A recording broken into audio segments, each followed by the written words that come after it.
A factory worker father hurriedly excused himself upon her announcement. As soon as she uttered those words, my stepmother, with a wicked grin, impulsively splashed tea onto my dad's face.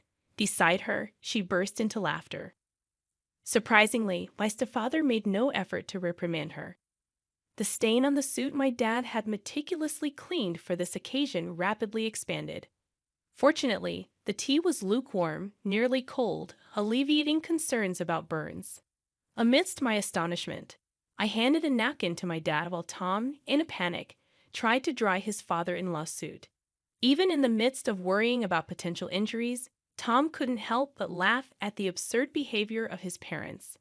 Throughout this chaos, my dad remained silent, stood upright, and pointed at them, declaring, "Well then, I'll just ruin your company." The unfamiliar sternness in his voice caught me off guard. He took my hand, and we left the chaotic scene behind. Tom scolded his parents before quickly joining us. "I'm really sorry, father-in-law. I'll make my parents apologize later." He apologized, but my dad, with a grave tone, reassured him, "No need. We're done with them anyway." He patted Tom's shoulder as we walked away from the tumultuous O'Connor household. Allow me to introduce myself. My name is Yvonne Warner, a 26-year-old office worker.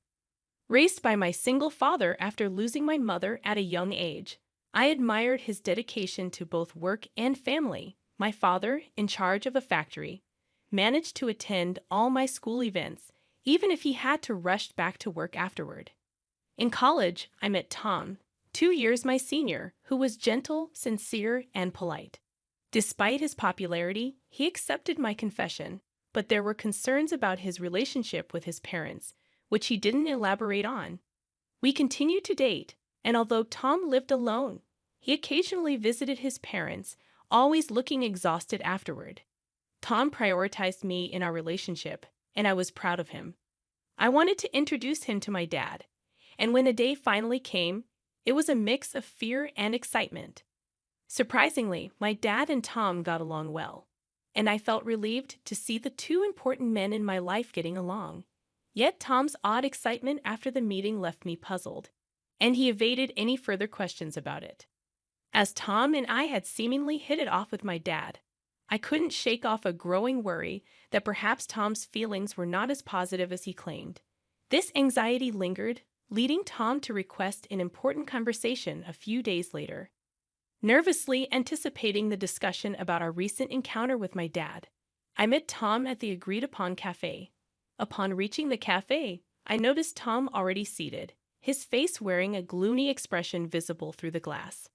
Suppressing my own anxiety, I approached him with a cheerful greeting. "Tom, sorry, did you wait long?" I softly spoke as I reached him.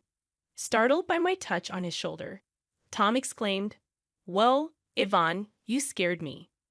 After a deep breath, he continued, "I'm sorry. I didn't mean to startle you. Please, have a seat." Sitting across from Tom, I ordered from the waiter, my concern mounting as Tom's downcast expression persisted. Hoping to encourage him to share his thoughts, I spoke up, "Hey, Tom, what's bothering you so much? Is there something wrong with my dad?" Tom, taken aback by the direct question, denied any issue with my dad, stating, "Absolutely not. I respect your dad. It's just that my. He trailed off, avoiding eye contact. Sensing the need to delve deeper, I sighed and pressed him. "If you're worried about something, I want to know what's on your mind." Tom took a deep breath, as if preparing himself, and began to disclose a shocking revelation. According to him, his parents were judgmental and lacked class, constantly interfering in his life. When he introduced a girlfriend, his parents would criticize her on the spot, leading to tearful breakups. Tom desired to marry me but was troubled by the prospect of involving his parents in our marriage. Assuring him that we didn't have to include them in our union, I suggested enduring their presence during the wedding formalities. Reminding him that my dad liked him, I thought the matter was settled, but Tom had more to share. He revealed that when he met my dad, he was surprised by the stark contrast to his own parents. Expressing a desire to become the son of such a great man, Tom shared his dilemma about marriage. While he was pleased that my dad liked him, he couldn't decide whether his parents should also become his in-laws. Tom brightened momentarily but sighed deeply afterward. In a moment of realization, Tom looked up and apologized. He proposed a unique solution. When we meet his parents for our marriage, could my dad come along? Tom hoped that the presence of someone so respectable might eventually influence his parents positively. I agreed to discuss it with my dad, but I couldn't help expressing my wish that Tom had approached the conversation differently. Understanding his misstep, Tom quickly apologized and then, with newfound determination, formally proposed marriage to me. Swiftly deciding to discuss the matter with my father, who was initially hesitant, I approached him with Tom when he formally asked for my hand in marriage. After obtaining my father's agreement, Tom and I arranged a date to meet his parents. On the appointed day, dressed in our best attire, we stood at the front door of Tom's family home, preparing to meet his parents for the first time. Given the unsettling stories I had heard about Tom's parents, my nerves were understandably on edge. My father, attempting to lighten the mood, encouraged us not to be too tense, assuring that Tom's parents were just overly concerned. His supportive pat on the back eased my anxiety slightly. When Tom rang the doorbell, there was no response, causing a momentary panic. Tom rang again, but still there was silence. Not wanting to create a bad impression, Tom excused himself and entered the house first, leaving my father and me exchanging concerned glances. After what seemed like an eternity, Tom reappeared, looking flustered. Before I could inquire about the delay, he made excuses with a forced smile, promising us they would be ready soon. My father sighed in exasperation, and I couldn't shake the growing worry that this incident might jeopardize our wedding plans. Finally, Tom ushered us inside, where his parents awaited us. However, their demeanor was peculiar. His mother greeted us with a sly grin, while his father seemed disinterested, looking away. Despite the tense atmosphere, I decided to proceed with the introductions. Tom, regaining composure, introduced both my parents and me. Despite the warmth of his thoughtful introduction, his parents sneered, and the atmosphere remained strained. In an awkward turn of events, Tom's mother splashed tea on my father, staining the suit he had meticulously cleaned for the occasion. Shocked, I offered my dad a handkerchief while Tom panickedly tried to wipe off the tea stains. His parents, laughing in response, only fueled Tom's anger. My father, standing up, pointed at them and declared, "Then I'll ruin your company," a tone and statement I had never heard from him before. Taking my hand, he left the house, leaving Tom's parents in the wake of Tom's scolding. Returning to our house with Tom, my father changed clothes, and Tom earnestly apologized for the incident. I could hear my dad's troubled voice during their conversation. Although I was shocked by Tom's parents' actions, I knew they wouldn't be easy to get along with. Seated on the living room sofa, clenching my fists, I replayed the event in my mind, seething at the insult directed at my dad. When my dad and Tom finished changing, Tom immediately apologized to me, almost bowing down, expressing regret for not anticipating such behavior from his parents. His sincerity was evident, and he didn't even ask for forgiveness. Feeling the need to apologize as well, I took Tom's hand as he kneeled on the floor, expressing my regret for suggesting the meeting without fully understanding the situation. Unexpectedly, the situation took a serious turn, and I felt compelled to apologize to my father for the unintended consequences of my thoughtless suggestion. His troubled expression and shrugged shoulders conveyed the difficulty in addressing the situation. Determined to understand the gravity of my dad's threat, I sought clarification. "Dad, was what you said true? Are you really going to ruin their company?" To my question, my dad glanced at Tom and nodded firmly, affirming his intent. My father, the CEO of a renowned local enterprise, revealed that their business was already struggling. As the factory manager and CEO, he had started as a worker in the very factory, sacrificing his dream of becoming a painter to raise me alone after my mother's passing. He worked tirelessly and climbed the corporate ladder through several promotions, Eventually, he took over as the CEO when the former CEO retired.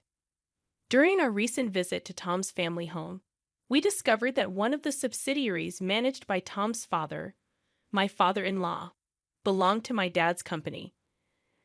Unfortunately, Tom's parents' prejudices and Tom's mother's premature actions prevented this from being clarified, leading to the present situation. My father explained that his company faced management difficulties, contemplating downsizing without resorting to layoffs. Regret was evident in his words as he considered the impact on his employees. After Tom's serious conversation with my father, he proposed closing down the subsidiary where Tom's parents worked. Concerned about the consequences for Tom's parents, my father questioned if Tom was okay with it. Tom, resolute and having cut ties with his parents, expressed a desire for them to reflect on their actions. Despite the difficulty, he requested permission to get engaged with me. Moved by Tom's earnestness, I also pleaded with my father to allow our engagement. My father, crossing his arms, pondered Tom's words. Despite the recent incident, he eventually gave his approval, setting a condition related to Tom's parents being company executives. My father demanded to know Tom's plan for the employees and made it clear that our marriage would be off if Tom couldn't handle this responsibly. A few days later, Tom presented a plan to my father for his father's company's employees. He had arranged a meeting with my father to discuss possible job placements for all the employees. Tom showed genuine concern for their transition and offered to work for free until they were settled and producing results. He expressed his eagerness to compensate for any shortcomings with his work and salary, and once settled, to re-engage with me. Tom, demonstrating his earnestness, saw himself as partly responsible for his company's collapse and wished to be a positive force in the situation. Upon returning home, I discovered that our marriage would be delayed due to an unavoidable circumstance. When I greeted my father, he expressed, "Welcome back, Ivan. You heard right. I'm sorry for deciding such an important thing on my own, but I thought it wouldn't be fair if I were the only one happy." While he apologized, I seized the opportunity to propose working in the company with Tom, offering to work for free. I insisted that my father should accept Tom's proposal. Despite Tom's attempts to dissuade me, I desperately begged my father, who initially remained silent. After repeated pleas, he uncrossed his arms and quietly nodded. Meanwhile, Tom's parents had yet to apologize. My father seemed to have been waiting for them, but the time had passed. He began preparations to take over Tom's father's company. Time passed, and the day arrived when the company collapsed. Tom's parents summoned us to their home, where a crowd of former employees protested the company's closure. They accused us of being the root of all evil and blamed me for seducing Tom and ingratiating myself with my father. Despite the accusations, Tom attempted to calm the former employees, explaining the situation and offering new job placements. Ignoring his parents' outbursts, Tom apologized for the inconvenience caused and promised to work with dedication. The former employees, reassured by Tom's efforts, began leaving, relieved and grateful. As they departed, my father promised to inform them of the details later. In the aftermath, Tom's parents continued to fuss about their predicament. Tom sighed in exasperation at their blame shifting, expressing concern about losing their house used as collateral. Despite their pleas, Tom's parents were met with indifference as the former employees had already heard the truth from Tom and disregarded the parents' desperate appeals. My father also ignored their words, and the former employees left relieved, leaving Tom's parents to confront the consequences of their actions. "I don't care what you think. You got what you deserved, so it can't be helped. Why don't you learn a little remorse?" My father reprimanded Tom's parents, who seemed oblivious to our scolding. Unable to bear their persistence any longer, I finally lost my patience. "Haven't you just caused trouble for Tom all this time, boasting about being business owners and only caring about titles? Isn't that why this happened?" My words left his parents speechless, seemingly ready to retort, but halted by my father's decisive intervention. He made it clear that he wouldn't allow them to speak further. A business owner is supposed to take responsibility. You should at least complete your final task properly. Left without a response, Tom's parents were scolded collectively and could say nothing more. Leaving them behind, we left the scene.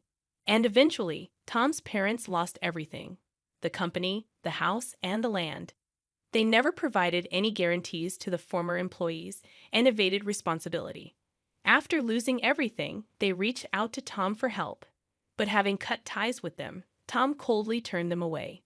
Now, they were probably in jail, and we heard nothing from them since. Even if they got out, they still had a debt to the former employees, so the situation remained dire. Afterward, Tom and I quit our jobs and joined my father's company. Living off our savings in the first month, we worked for free as promised. One day, we encountered a former employee of Tom's parents' company at work. Eager to shake our hands at the new workplace, the employee expressed their gratitude to my father for giving them a chance. Thanks to Tom for arranging the job, and also conveyed many thanks to me. Despite not remembering the specific incident, I had apparently helped that person carry materials. After expressing immense gratitude, the former employee left, expressing a desire to keep working hard. Feeling somewhat redeemed by his words, we hurried to my father's office, where he warmly welcomed us. Handing us several thick envelopes, he explained, "It's your salaries for the past months." It ended up being multiple envelopes because it couldn't all fit into one. We were stunned, unable to swallow the situation, but my father continued, "Your hard work revitalized the team. They constantly expressed their gratitude and concern for you. I couldn't possibly leave such excellent employees unpaid, and our performance has improved significantly. Thank you truly." Hearing this, we hugged each other and cried, moved by the concern shown for us. My father then added something even more wonderful. "Tom, I'm impressed with your leadership. If you're okay with my daughter, would you marry her?" Overjoyed, Tom replied tearfully, bowing to me and my father. I hugged Tom, crying alongside him, and so we got married. Continuing to work at my father's company, we lived happily every day, gradually becoming more adept at our jobs and contributing more effectively. Our time at the company was approaching a pause as I was about to take maternity leave. My father, Tom, our colleagues, and I were all looking forward to the arrival of our child.